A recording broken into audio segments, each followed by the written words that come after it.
द्वितीयोऽध्यायः। संजय उवाच तं तथा कृपयाभीष्टं श्रुपूर्णाकुलेक्षणं विषीदन्तमिदं वाक्यमुवाच मधुसूदनः। संजय बोले, उस प्रकार करुणा से व्याप्त और आंसुओं से पूर्ण तथा व्याकुल नेत्रों वाले शोक युक्त उस अर्जुन के प्रति भगवान मधुसूदन ने यह वचन कहा। श्री भगवान उवाच कुतः सत्वा कस्मलमिदं विषमेष्टमुपस्थितम् अनार्यजुष्टम स्वर्गम कीर्तिकरमर्जुन। श्री भगवान बोले, हे अर्जुन, तुझे इस असमय में यह मोह किस हेतु से प्राप्त हुआ? क्योंकि न तो यह श्रेष्ठ पुरुषों द्वारा आचरित है, न स्वर्ग को देने वाला है और न कीर्ति को करने वाला ही है। क्लैब्यमासंगमः पार्थ नैतत्त्वयुपपद्यते क्षुद्रं हृदय दौर्बल्यं त्यक्तोत्तिष्ठ परन्तपः। इसलिए हे अर्जुन, नपुंसकता को मत प्राप्त हो, तुझमें यह उचित नहीं जान पड़ती। हे परंतप, हृदय की तुच्छ दुर्बलता को त्याग कर युद्ध के लिए खड़ा हो जा। अर्जुन वाच कथं भीष्मामहं संखे द्रोणं च मधुसूदन ईशुभिः प्रतियोत्स्यामि पूजार्हा वरिसूदन। अर्जुन बोले, हे मधुसूदन, मैं रणभूमि में किस प्रकार बाणों से भीष्म पितामह और द्रोणाचार्य के विरुद्ध लड़ूंगा, क्योंकि हे अरिसूदन, वे दोनों ही पूजनीय हैं। गुरून् हत्वा हि महानुभावान् श्रेयो भोक्तुं भयक्षयमपीह लोके हत्वार्थकामास्तुं गुरूनिहैव भुञ्जीय भोगान् रुधिर प्रदिग्धान्। इसलिए इन महानुभाव गुरुजनों को न मारकर मैं इस लोक में भिक्षा का अन्न भी खाना कल्याणकारक समझता हूँ, क्योंकि गुरुजनों को मारकर भी इस लोक में रुधिर से सने हुए अर्थ और काम रूप भोगों को ही तो भोगूंगा। न चैतद्विद्भ कतरनन्नो गरियो यद्वा जयेम यदि वानु जयेयुः यानेव हत्वा न जिजीविषाम् अस्ते अवस्थिताः प्रमुखे भारत राष्ट्राः। हम यह भी नहीं जानते हमारे लिए युद्ध करना और न करना इन दोनों में से कौन सा श्रेष्ठ है, अथवा यह भी नहीं जानते कि उन्हें हम जीतेंगे या हमको वे जीतेंगे, और जिनको मारकर हम जीना भी नहीं चाहते वे ही हमारे आत्मीय धृतराष्ट्र के पुत्र हमारे मुकाबले में खड़े हैं। कार्पण्य दोषोपह ततस्वभावः पृच्छामि त्वां धर्म सम्मूढ़चेता यच्च श्रेयं स्यान्न निश्चितं ब्रूहि तन्मे शिष्यस्ते अहं साधि मा त्वां प्रपन्नम। इसलिए कायरता रूप दोष से उपहत हुए स्वभाव वाला तथा धर्म के विषय में मोहित चित हुआ मैं आपसे पूछता हूँ कि जो साधन निश्चित कल्याणकारक हो वह मेरे लिए कहिए, क्योंकि मैं आपका शिष्य हूँ, इसलिए आपके शरण हुए मुझको शिक्षा दीजिए। न हि प्रपश्यामि ममाप्यनुद्याद्य च शोको मोक्षोषडमिन्द्रियाणाम् अवाप्यं भूमाव सपत्नमृद्ध राज्यं शूराणामपि चाधिपत्यम। क्योंकि भूमि में निष्कंटक धन धान्य संपन्न राज्य को और देवताओं के स्वामी पने को प्राप्त होकर भी मैं उस उपाय को नहीं देखता हूँ जो मेरी इंद्रियों के सुखाने वाले शोक को दूर कर सके। संजय उवाच एवमुक्त्वा ऋषिकेशं गुडाकेशः परन्तपः न योत्स्यैति गोविंदमुक्त्वा तूष्णीं बभूव। संजय बोले, हे राजन, निद्रा को जीतने वाले अर्जुन अंतर्यामी श्री कृष्ण महाराज के प्रति इस प्रकार कहकर फिर श्री गोविंद भगवान से युद्ध नहीं करूंगा, यह स्पष्ट कहकर चुप हो गए। यहाँ पर विचारने योग्य बात है कि ये जो महाभारत का युद्ध हो रहा है कौरव और पांडव के मध्य में, यहाँ पर एक ही पिता की दो संतान हैं, धृतराष्ट्र और पांडव एक ही पिता के दो पुत्र हुए और इनके आपस में मतभेद धन और भोग विलास ऐश्वर्य संबंधी वस्तुओं के लिए मतभेद हो गया, जिसके कारण दोनों में ऐसी स्थिति खड़ी हो गई कि दोनों में युद्ध महासंग्राम वाला स्थिति पैदा हो गई। ऐसा ही आज हमारे समाज में भी हो रहा है। यह एक बड़े स्तर पर किसी व्यक्ति को समझाने के लिए बात कृष्ण और अर्जुन का संवाद है, लेकिन हम छोटे स्तर पर परिवार में, समाज में, देश में भी हम इसे देख सकते हैं। यहाँ एक अन्याय है और एक न्याय है। जहाँ अन्याय है उससे जो न्याय चाहने वाला है युद्ध करने के लिए उद्यत हो रहा है। संसार में प्रायः देखने में ऐसा आता है कि ऐसा है कि लोग अन्याय किस्म के जो लोग हैं, अन्यायी किस्म के जो लोग हैं, उनके साथ बहुत बड़ी सेना और बहुत बड़ी सामाजिक शक्ति, प्रशासनिक शक्ति, हर प्रकार का, लेकिन जो ईमानदार, सत्य और न्याय के तरफ है उसके तरफ बहुत कम, थोड़े से लोग होते हैं। लेकिन सत्य और न्याय यदि श्रेष्ठ है तो उसका साथ ईश्वर देते हैं। इसी का रूपक जैसा कि योगेश्वर कृष्ण स्वयं अर्जुन के साथ हैं और आगे अर्जुन को समझाएंगे। संजय उवाच एवमुक्त्वा हृषीकेशं गुडाकेशः परन्तपः न्योयोत्समिति गोविंदमुक्त्वा तूष्णीं बभूव। संजय बोले, हे राजन, निद्रा को जीतने वाले अर्जुन अंतर्यामी श्री कृष्ण महाराज के प्रति इस प्रकार कहकर फिर गोविंद भगवान से युद्ध नहीं करूंगा, यह स्पष्ट कहकर चुप हो गए। तमुवाच ऋषिकेश प्रहसनन्नीव भारत सेनयोरुभयोर्मध्ये विषीदन्तमिदं वचः। हे भरतवंशी धृतराष्ट्र, अंतर्यामी श्री कृष्ण महाराज दोनों सेनाओं के बीच में शोक करते हुए उस अर्जुन को हंसते हुए से यह वचन बोले। श्री भगवान उवाच अशोच्यान्यवशोच सत्वं प्रज्ञावादाश्च भाससे गतासून गतासुष्यं नानुशोचन्ति पंडिता।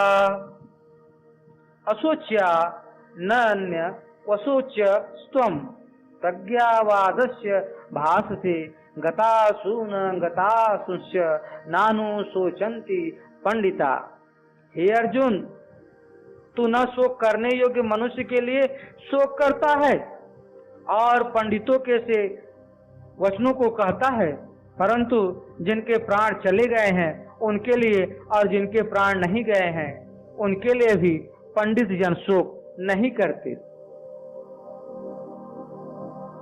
न त्वेवाहं जातु नाशं न त्वं नेमे जनाधिपा न चैवं न भविष्यामः सर्वे वयमतः परम। न तो ऐसा ही है कि मैं किसी काल में नहीं था, तू नहीं था, अथवा ये राजा लोग नहीं थे, और न ऐसा ही है कि इससे आगे अब सभी नहीं रहेंगे। देहो अस्मिन् यथा देहे कौमारं यौनं जरा तथा देहांतर प्राप्तिरधीरस्तत्र न मोहयति। जैसे जीवात्मा की इस देह में बालकपन, जवानी और वृद्धावस्था होती है, वैसे ही अन्य शरीर की प्राप्ति होती है। उस विषय में धीर पुरुष मोहित नहीं होता। मात्रा स्पर्शास्तु कौन्तेय शीतोष्ण सुख दुखदा आगमापायुनो अनित्यास्तास्तीति तितिक्षस्व भारत।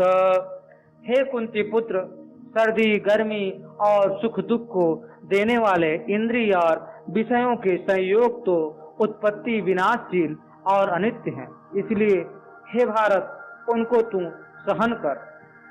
यम ही न व्यथ यन्ते ते पुरुषम पुरुषर्षभः श्रम दुख सुखम धीरम सो अमृतत्वाय कल्पते।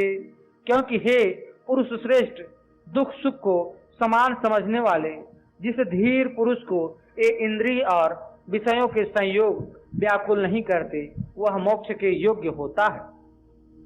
नासतो विद्यते भावो ना भावो विद्यते शतः उभयोरपि दृष्टो अंतस् त्वनयोस्तत्वदर्शभिः।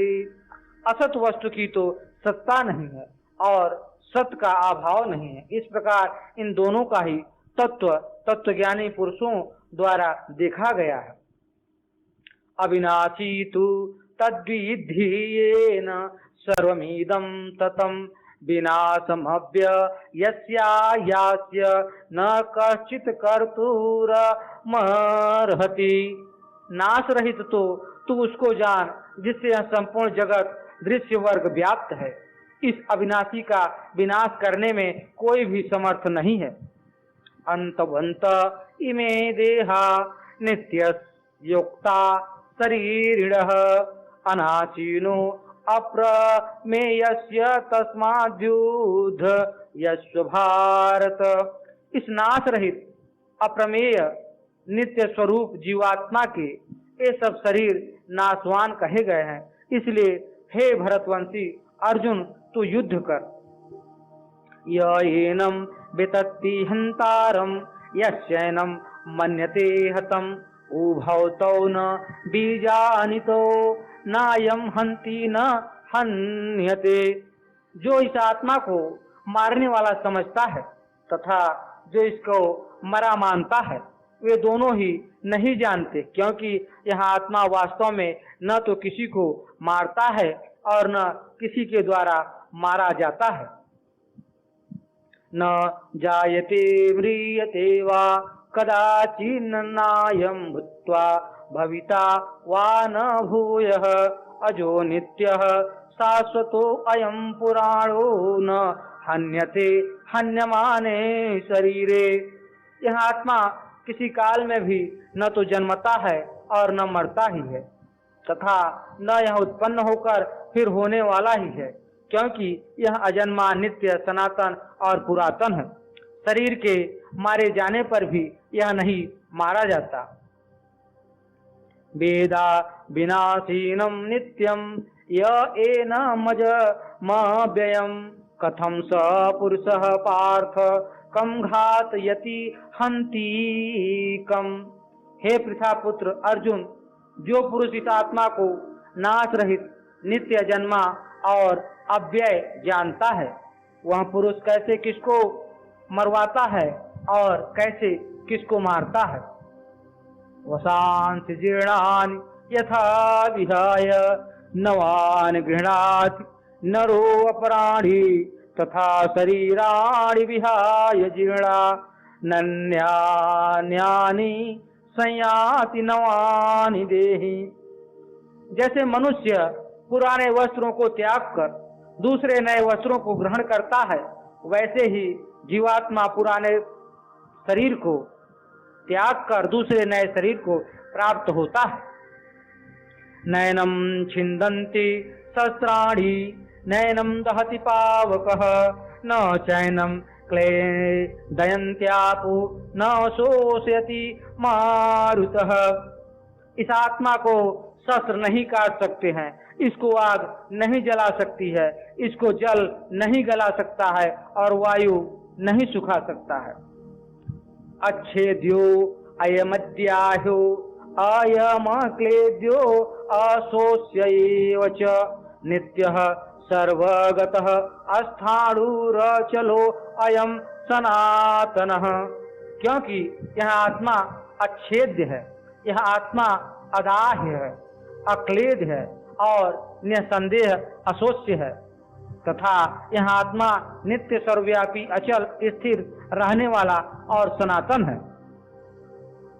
अव्यक्तो अयम चिन्त्यो अयम विकार्यो अयमोच्यते तस्मादेवं विदेत्य वैनम नानुशोचि तुमर्हसि। यह आत्मा अव्यक्त है, यह आत्मा अचिंत्य है और यह आत्मा विकार रहित कहा जाता है। इससे हे अर्जुन, इस आत्मा को उपर्युक्त प्रकार से जानकर तू शोक करने योग्य नहीं, अर्थात तुझे शोक करना उचित नहीं है।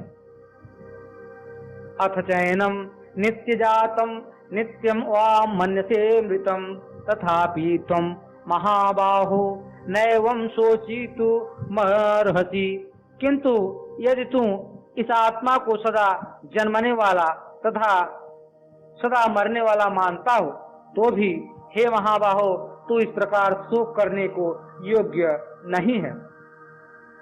जातस्य हि ध्रुवो मृत्यु ध्रुवम जन्ममृतस्य च तस्माद् परिहारे अर्थे न त्वं शोचितुमर्हसि। क्योंकि इस मान्यता के अनुसार जन्मे हुए की मृत्यु निश्चित है और मरे हुए का जन्म निश्चित है, इससे भी इस बिना उपाय वाले विषय में तू शोक करने को योग्य नहीं है। अव्यक्तादीनि भूतानि व्यक्त मध्यानि भारत अव्यक्त निधनान्येव तत्र का परिदेवना। हे अर्जुन, संपूर्ण प्राणी जन्म से पहले अप्रकट थे और मरने के बाद भी अप्रकट हो जाने वाले हैं, केवल बीच में ही प्रकट हैं। फिर ऐसी स्थिति में क्या शोक करना है।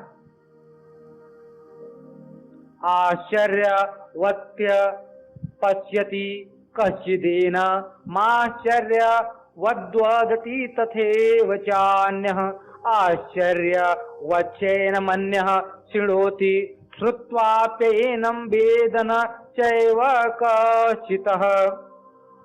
कोई एक महापुरुष ही इस आत्मा को आश्चर्य की भांति देखता है और वैसे ही दूसरा कोई महापुरुष ही इसके तत्व का आश्चर्य की भांति वर्णन करता है तथा दूसरा कोई अधिकारी पुरुष ही इसे आश्चर्य की भांति सुनता है और कोई कोई तो सुनकर भी इसको नहीं जानता है।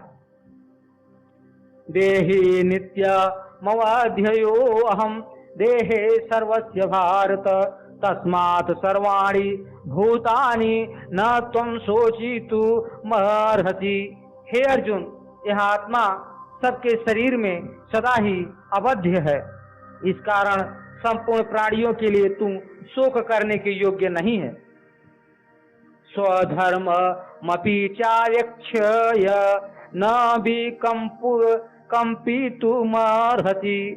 धर्माद्धि युद्धा च श्रेयो अनियत क्षत्रियस्य न विद्यते। तथा अपने धर्म को देखकर भी तू भय करने योग्य नहीं है, अर्थात तुझे भय नहीं करना चाहिए, क्योंकि क्षत्रिय के लिए धर्म युक्त युद्ध से बढ़कर दूसरा कोई कल्याणकारी कर्तव्य नहीं है। यदृक् छया चोपनन्न स्वर्ग द्वारा मपावृतम सुखिनः क्षत्रिया पार्थ लभन्ते युद्धमीदृशम्। हे पार्थ, अपने आप प्राप्त हुए और खुले हुए स्वर्ग के द्वार रूप इस प्रकार के युद्ध को भाग्यवान क्षत्रिय लोग ही पाते हैं। अतः चित्वामीमं धर्मं संग्रामं न करिष्यसि ततः स्वधर्मं कीर्तिं च हित्वा पापमवाप्यस्यसि।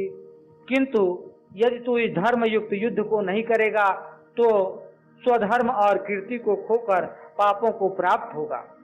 अकीर्ति चापि भूतानि कथयिष्यन्ति ते अव्ययाम संभावितस्य चाकीर्तिर मरणादतिरिच्यते। तथा सब लोग तेरी बहुत काल तक रहने वाली अपकीर्ति का भी कथन करेंगे और माननीय पुरुष के लिए अपकीर्ति मरण से भी बढ़कर है। भयाद्रणा दुपरतम मत्स्यन्ते त्वां महारथा येषां च त्वं बहुमतो भूत्वा यास्यसि लाघवम्। और जिनकी दृष्टि में तू पहले बहुत सम्मानित होकर अब लघुता को प्राप्त होगा, वे महारथी लोग तुझे भय के कारण युद्ध से हटा हुआ मानेंगे। अवाच्य वादाच्य बहून् वदेशयन्ति तवाहिता निन्दन्तस्तव सामर्थ्यं ततो दुःखतरं नु किम्। तेरे बैरी लोग तेरे सामर्थ्य की निंदा करते हुए तुझे बहुत से न कहने योग्य वचन भी कहेंगे, उससे अधिक दुख और क्या होगा। हतो वा प्रापस्यसि स्वर्गं जित्वा वा भोक्ष्यसे महीम् तस्मादुत्तिष्ठ कौन्तेय युद्धाय कृत निश्चयः। या तो तू युद्ध में मारा जाकर स्वर्ग को प्राप्त होगा अथवा संग्राम में जीतकर पृथ्वी का राज्य भोगेगा। इस कारण हे अर्जुन, तू युद्ध के लिए निश्चय करके खड़ा हो जा।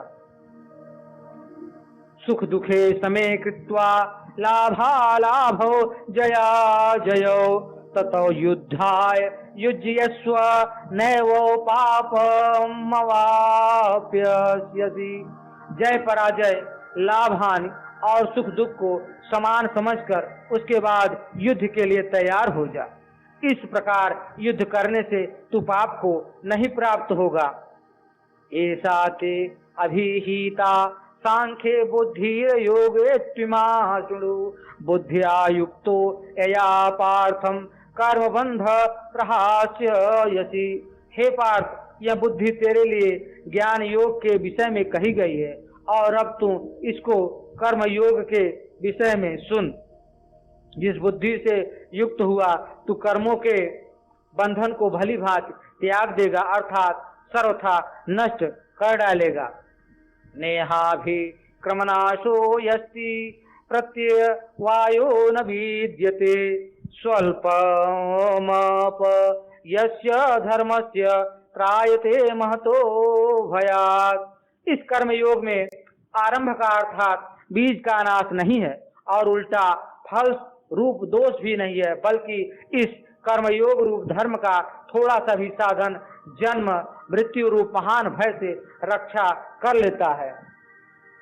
व्यवसायात्मिका बुद्धिरे केह कुरुनंदन बहुशाखा ह्यनंतास्य बुद्धयो अव्यवसायिनाम। हे अर्जुन, इस कर्म योग में निश्चयात्मिका बुद्धि एक ही होती है, किंतु अस्थिर विचार वाले विवेकहीन सकाम मनुष्यों की बुद्धियां निश्चय ही बहुत भेदों वाली और अनंत होती हैं। यामिमां पुष्पितां वाचं प्रवदन्त्य विपचितः वेदवादरता पार्थ नान्यदस्तीति वादिनः कामात्मानः स्वर्गपरा जन्म कर्म फल प्रदाम क्रिया विशेष बहुला भोगैश्वर्य गतिम प्रति भोगैश्वर्य प्रसक्तानां तयापहृत चेतसां व्यवसायात्मिका बुद्धि समाधो न विधीयते। हे अर्जुन, जो भोग में तन्मय हो रहे हैं, जो कर्म फल के प्रशंसक वेद वाक्यों में ही प्रीति रखते हैं, जिनकी बुद्धि में स्वर्ग ही परम प्राप्य वस्तु है और जो स्वर्ग से बढ़कर दूसरी कोई वस्तु ही नहीं है, ऐसा कहने वाले हैं, वे अविवेकी जन इस प्रकार की जिस पुष्पित अर्थात दिखाऊं शोभा युक्त वाणी को कहा करते हैं, जो कि जन्म रूप कर्म फल देने वाली एवं भोग तथा ऐश्वर्य की प्राप्ति के लिए नाना प्रकार की बहुत सी क्रियाओं का वर्णन करने वाली है। उस वाणी द्वारा जिनका चित्त हर लिया गया है, जो भोग और ऐश्वर्य में अत्यंत आसक्त हैं, उन पुरुषों की परमात्मा में निश्चयात्मिका बुद्धि नहीं होती। त्रैगुण्य विषया वेदा नित्रय गुण्यो भवार्जुन निर्द्वंदो नित्य सत्वस्थो निरयोग क्षेम आत्मवान। हे अर्जुन, वेद उपर्युक्त प्रकार से तीनों गुणों के कार्य रूप समस्त भोगों एवं उनके साधनों का प्रतिपादन करने वाले हैं। इसलिए तू उन भोगों एवं उनके साधनों में आसक्तिहीन, हर्ष शोकादि द्वंद्वों से रहित नित्य वस्तु परमात्मा में स्थित योग क्षेम को न चाहने वाला और स्वाधीन अंतःकरण वाला हो। यवानर्थ उदपाने सर्वतः संपलुतोदके तावान सर्वेषु वेदेषु ब्राह्मणस्य बीजानतः। सब ओर से परिपूर्ण जलाशय के प्राप्त हो जाने पर छोटे जलाशय में मनुष्य का जितना प्रयोजन रहता है, ब्रह्म को तत्व से जानने वाले ब्राह्मण का समस्त वेदों में उतना ही प्रयोजन रह जाता है। कर्मण्डे वाधिकारस्ते मां फलेषु कदाचन मां कर्म फल हेतुरभूर्मा ते संगो असत्व कर्मणि। तेरा कर्म करने में अधिकार है, उसके फलों में कभी नहीं, इसलिए तू कर्मों के फलों का हेतु मत तथा तेरी कर्म न करने में भी आसक्ति न हो। योगस्थ कुरु कर्माणि संगम त्यक्त्वा धनंजय सिद्ध्या सिद्धेयो समो भूत्वा समत्व योग उच्यते। हे धनंजय, तू आसक्ति को त्याग कर तथा सिद्धि और असिद्धि में समान बुद्धि वाला होकर योग में स्थित हुआ कर्तव्य कर्मों को कर, समत्व ही योग कहलाता है। दूरेण ह्यवरं कर्म बुद्धि योगा धनंजय बुद्धौ शरण मनवीक्ष कृपणा फले हेतवः। इस समत्व रूप बुद्धि योग से सकाम कर्म अत्यंत ही निम्न श्रेणी का है। इसलिए हे धनंजय, तू समबुद्धि में ही रक्षा का उपाय ढूंढ, अर्थात बुद्धि योग का ही आश्रय ग्रहण कर, क्योंकि फल के हेतु बनने वाले अत्यंत दीन है। बुद्धिर्युक्तो जहातिह उभे सुकृत दुष्कृते तस्माद्यो गाय युज्यस्व योगः कर्मसु कौशलम।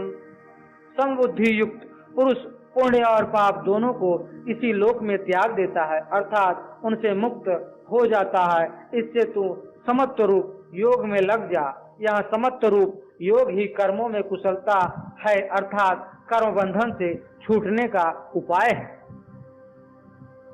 कर्मजः बुद्धि युक्ता ही फलम त्यक्त्वा मनीषिणः जन्म बंध विनिर्मुक्ता पदः गच्छन्त्यनामयम्। क्योंकि समबुद्धि से युक्त ज्ञानी जन कर्मों से उत्पन्न होने वाले फल को त्याग कर जन्म रूप बंधन से मुक्त हो निर्विकार परम पद को प्राप्त हो जाते हैं। यदा ते मोह कलिलम बुद्धिर्व्यतीत रेच्यति तदा गन्तासि निर्वेदम श्रोतव्यस्य श्रुतस्य च। जिस काल में तेरी बुद्धि मोह रूप दलदल को भली भांति पार कर जाएगी, उस समय तू सुने हुए और सुनने में आने वाले इस लोक और परलोक संबंधी सभी भोगों से वैराग्य को प्राप्त हो जाएगा। श्रुति विप्रतिपन्ना ते यदा अस्थास्यति निश्चला समाधा वचला बुद्धि सदा योगमवाप्य यति।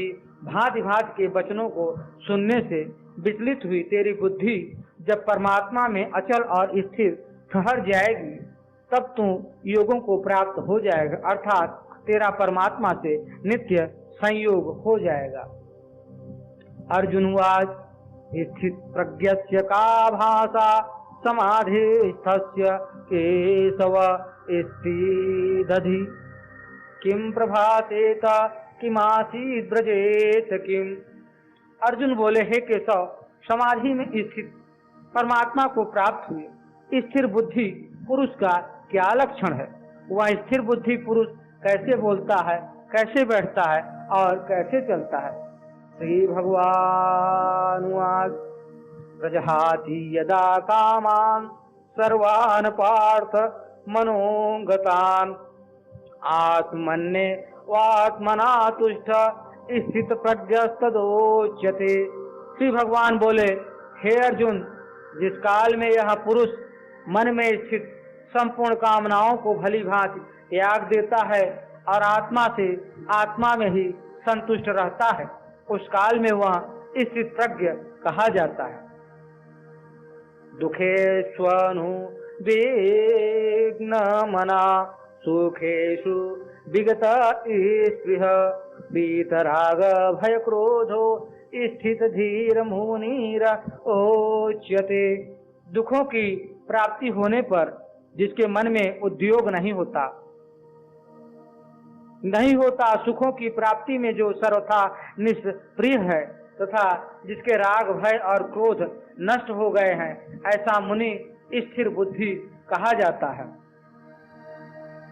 यह सर्वत्रानभिस्नेह तत्प्राप्य शुभाशुभम नाभिनंदति न द्वेष्टि तस्य प्रजा प्रतिष्ठिता। जो पुरुष सर्वत्र स्नेह रहित हुआ उस शुभ या अशुभ वस्तु को प्राप्त होकर न प्रसन्न होता है और न द्वेष करता है, उसकी बुद्धि स्थिर है।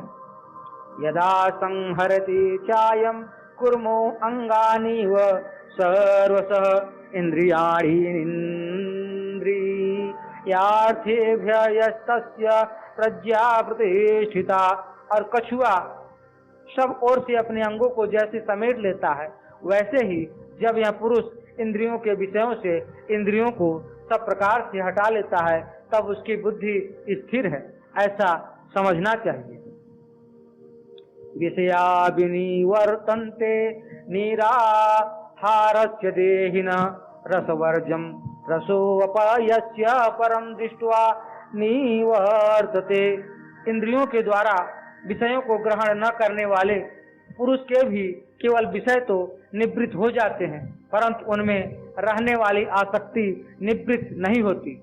इस स्थित प्रज्ञ पुरुष की तो आसक्ति भी परमात्मा का साक्षात्कार करके निवृत्त हो जाती है। यततो ह्यपि कौन्तेय पुरुषस्य विपश्चितः इंद्रियाणि प्रमाथीनि हरन्ति प्रसभं मनः। हे अर्जुन, आसक्ति का नाश न होने के कारण ये प्रमथन स्वभाव वाली इंद्रियां यत्न करते हुए बुद्धिमान पुरुष के मन को भी बलात् हर लेती हैं। तानि सर्वाणि संयमः युक्त यासीत् मत्परः बसेहि यस्येन्द्रियाणि तस्य प्रज्ञा प्रतिष्ठिता। इसलिए साधक को चाहिए कि वह उन संपूर्ण इंद्रियों को बस में करके समाहित चित्त हुआ मेरे परायण होकर ध्यान में बैठे, क्योंकि जिस पुरुष की इंद्रियां बस में होती है उसी की बुद्धि स्थिर हो जाती है। ध्यायतो विषयान् पुंसः संगस्ते पुषुप जायते संगात् संजायते कामा कामात् क्रोधो अभिजायते। विषयों का चिंतन करने वाले पुरुष की उन विषयों में आसक्ति हो जाती है, आसक्ति से उन विषयों की कामना उत्पन्न होती है और कामना में विघ्न पड़ने से क्रोध उत्पन्न होता है। क्रोधात् भवति सम्मोह सम्मोहात् स्मृति विभ्रमः स्मृति भ्रंशात् बुद्धिनाशो बुद्धिनाशात् प्रणश्यति। क्रोध से अत्यंत मूढ़ भाव उत्पन्न हो जाता है, मूढ़ भाव से स्मृति में भ्रम हो जाता है, स्मृति में भ्रम हो जाने से बुद्धि अर्थात ज्ञान शक्ति का नाश हो जाता है और बुद्धि का नाश हो जाने से यह पुरुष अपनी स्थिति से गिर जाता है। राग द्वेष वियुक्तेषु विषयानिन्द्रियैश्चरन् आत्मवश्यैर विधेर्यात्मा प्रसाद मधि गच्छति। परंतु अपने अधीन किए हुए अंतःकरण वाला साधक अपने बस में की हुई राग द्वेष से रहित इंद्रियों द्वारा विषयों में विचरण करता हुआ अंतःकरण की प्रसन्नता को प्राप्त होता है। प्रसादे सर्वदुःखानां हानिरस्योपजायते प्रसन्न चेतसो ह्याशु बुद्धि पर्यवतिष्ठिते। अंतःकरण की प्रसन्नता होने पर इसके संपूर्ण दुखों का अभाव हो जाता है और उस प्रसन्न चित्त वाले कर्मयोगी की बुद्धि शीघ्र ही सब ओर से हटकर एक परमात्मा में ही भली भांति स्थिर हो जाती है। नास्ति बुद्धिरयुक्तस्य न चायुक्तस्य भावना न चाभावयत शांतिरशांतस्य कुतः सुखम। न जीते हुए मन और इंद्रियों वाले पुरुष में निश्चयात्मिका बुद्धि नहीं होती और उस अयुक्त मनुष्य के अंतःकरण में भावना भी नहीं होती तथा भावनाहीन मनुष्य को शांति नहीं मिलती और शांति रहित मनुष्य को सुख कैसे मिल सकता है। इंद्रियाणाम ही चरताम यन्मनो अनुविधीयते तदस्य हरति प्रज्ञाम वायुर्नावमिवाम्भति। क्योंकि जैसे जल में चलने वाली नाव को वायु हर लेती है, वैसे ही विषयों में विचरती हुई इंद्रियों में से मन जिस इंद्रिय के साथ रहता है वह एक ही इंद्रिय इस अयुक्त पुरुष की बुद्धि को हर लेती है। तस्माद्यस्य महाबाहो निगृहीतानि सर्वशः इंद्रियार्थेभ्यस्तस्य प्रजा प्रतिष्ठिता। इसलिए हे महाबाहो, जिस पुरुष की इंद्रियों के विषयों से सब प्रकार निग्रह की हुई हैं उसी की बुद्धि स्थिर है। या निशा सर्वभूतानां तस्यां जागृति संयमिः यस्यां जागृति भूतानि सा निशा पश्यतो मुने। संपूर्ण प्राणियों के लिए जो रात्रि के समान है उस नित्य ज्ञान स्वरूप परमानंद की प्राप्ति में स्थित प्रज्ञ योगी जागता है और जिस नाशवान संसारिक सुख की प्राप्ति में सब प्राणी जागते हैं परमात्मा के तत्व को जानने वाला मुनि के लिए वह रात्रि के समान है। आपूर्य माणमचल प्रतिष्ठ समुद्रमाप प्रविशन्ति यद्वत् तद्वत् कामायं प्रविशन्ति सर्वे स शान्तिमाप्नोति न कामकामी। जैसे नाना नदियों के जल सब ओर से परिपूर्ण अचल प्रतिष्ठा वाले समुद्र में उसको विचलित न करते हुए ही समा जाते हैं, वैसे ही सब भोग जिस स्थित प्रज्ञ पुरुष में किसी प्रकार का विकार उत्पन्न किए बिना ही समा जाती है, वही पुरुष परम शांति को प्राप्त होता है, भोगों को चाहने वाला नहीं। विहाय कामान्य सर्वान् पुमान् चरति निःस्पृह निर्ममो निरहंकार स शांतिमधिगच्छति।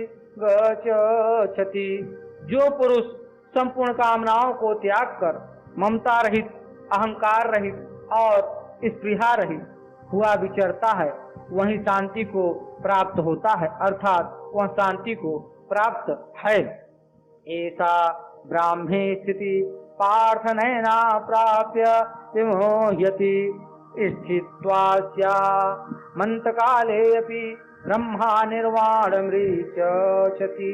हे अर्जुन, यह ब्रह्म को प्राप्त हुए पुरुष की स्थिति है। इसको प्राप्त होकर योगी कभी मोहित नहीं होता और अंतकाल में भी